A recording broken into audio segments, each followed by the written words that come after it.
Welcome to our channel. Hi friends, எல்லாருக்கும் வணக்கம். இன்றைக்கி டே எங்களுக்கு ரொம்ப ரெஃப்ரெஷிங்காக ஸ்டார்ட் ஆனுச்சு.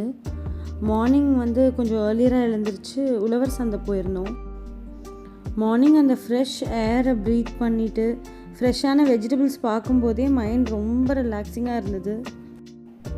மார்னிங் பிரேக்ஃபாஸ்ட் ரொம்ப சிம்பிளாக ஒரு பிரெட் டோஸ்ட் தான் பண்ணியிருந்தேன். ஜஸ்ட்டு சுகரை பவுடர் பண்ணிவிட்டு அதோடைய 2 எக்ஸ் ஆட் பண்ணி நல்லா பீட் பண்ணி எடுத்துக்கலாம். நான் மிக்ஸி ஜார்லேயே போட்டு பீட் பண்ணி எடுத்துக்கிட்டேன்.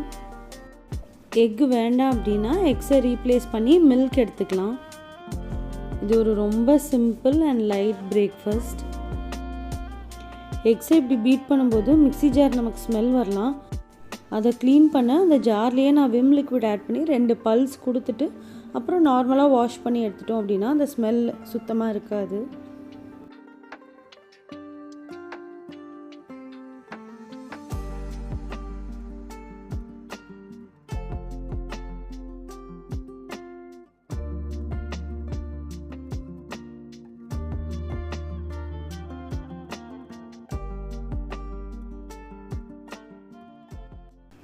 நம்ம கிச்சன்லேயோ இல்லை வேறு எங்கேயாவது டஸ்ட்பின்ஸ் வைக்கிறப்போ டஸ்ட்பின்க்கு பின்னாடி இருக்க வால் ரொம்ப டர்ட்டியாக சான்சஸ் இருக்குது. அதுக்கு நான் என்ன பண்ணியிருக்கேன்னா, எக்ஸஸாக இருந்த ஷெல்ஃப் லைனர்ஸை வாலில் இப்படி பேஸ்ட் பண்ணியிருக்கேன். இது வால் ரொம்ப டர்ட்டி ஆகாமல் இருக்கும் இந்த மாதிரி பண்ணுறனால.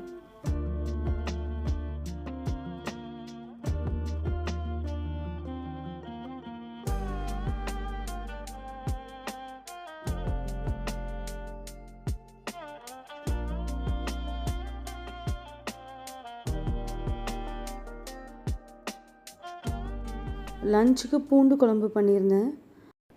பூண்டு குழம்பு நல்லெண்ணெயில் பண்ணால் ரொம்ப டேஸ்ட்டாக இருக்கும். ஸோ ஒரு கடாயில் கொஞ்சம் நல்லெண்ணெய் சேர்த்திட்டு கொஞ்சம் கடுகு, சீரகம், வெந்தயம் சேர்த்தி பொரிய விட்டுக்கலாம். 2 மீடியம் சைஸ் வெங்காயம் நல்லா பொடியாக சாப் பண்ணி எடுத்துக்கலாம். பேனில் வெங்காயம், கருவேப்பிலை சேர்த்து வதக்கிக்கலாம்.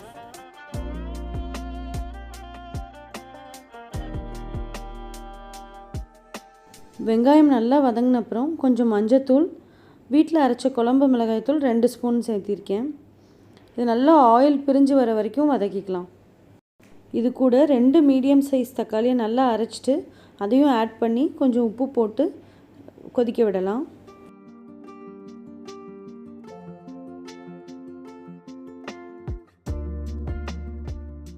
தக்காளியோட பச்சை வாசம் போய் நல்லா இந்த மாதிரி ஆயில் செப்பரேட் ஆகி வரும்போது நம்ம பூண்டு ஆட் பண்ணிக்கலாம்.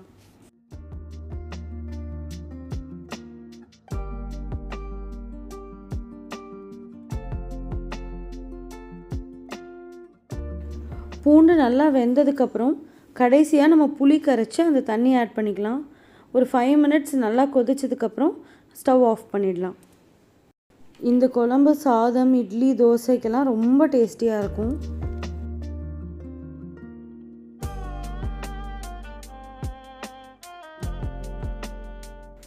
ஒரு குட்டி கிச்சன் மேக் ஓவர் பண்ணிகிட்ருந்தோம். அதுக்கு பாப்பாவும் பாப்பாவோட குட்டி ஃப்ரெண்டும் எங்களுக்கு ஹெல்ப் பண்ணிகிட்ருந்தாங்க. பழைய வால் ஸ்டிக்கர்ஸ்லாம் ரிமூவ் பண்ணிவிட்டு புதுசாக பேஸ்ட் பண்ணியிருந்தோம். இதுதான் ஃபைனல் லுக். எப்படி இருக்குன்னு சொல்லுங்கள்.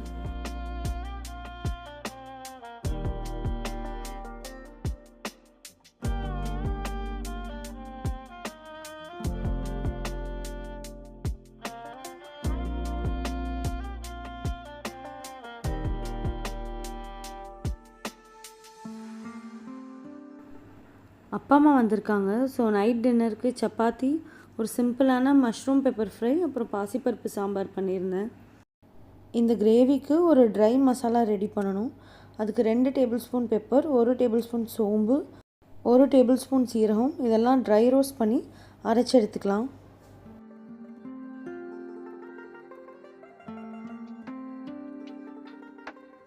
ஒரு கடாயில் கொஞ்சம் ஆயில் சேர்த்திட்டு பட்டை, 2 கிராம்பு, 2 ஏலக்காய், கொஞ்சம் ஆனியன் போட்டு வதக்கிக்கணும்.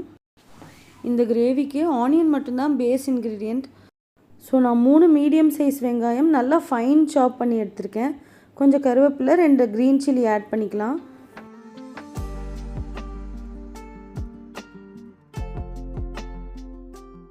ஒரு டேபிள் ஸ்பூன் இஞ்சி பூண்டு பேஸ்ட் ஆட் பண்ணி நல்லா பச்சை வாசம் போகிற வரைக்கும் வதக்கிக்கலாம். அதுக்கப்புறம் மஷ்ரூம்ஸ் ஆட் பண்ணி வதக்கிக்கலாம். மஷ்ரூம்க்கு நான் தண்ணி எதுவும் ஆட் பண்ணல. ஏன்னா மஷ்ரூமில் இருக்க வாட்டர் கண்டென்ட்டே அது வேகிறதுக்கு கரெக்டாக இருக்கும். மஷ்ரூம் அந்த ஆயிலே நல்லா வெந்ததுக்கப்புறம் 1 டீஸ்பூன் மஞ்சத்தூள் ஆட் பண்ணிவிட்டு நம்ம அரைச்சி வச்ச ட்ரை மசாலா பவுடரையும் ஆட் பண்ணி நல்லா கலந்து விட்டுறலாம். ஆயில் செப்பரேட் ஆகி வர வரைக்கும் இது நல்லா குக் ஆகட்டும்.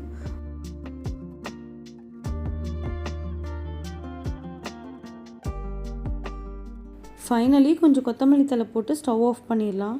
ரொம்ப டேஸ்டியான மஷ்ரூம் பெப்பர் ஃப்ரை ரெடி ஆயிடுச்சு. நெக்ஸ்ட் டேக்காக கொஞ்சம் குல்ஃபி ரெடி பண்ணியிருந்தேன். ஸோ அதெல்லாம் பாட்டில் ஃபில் பண்ணிவிட்டு ஃப்ரீஸ் பண்ண வச்சாச்சு.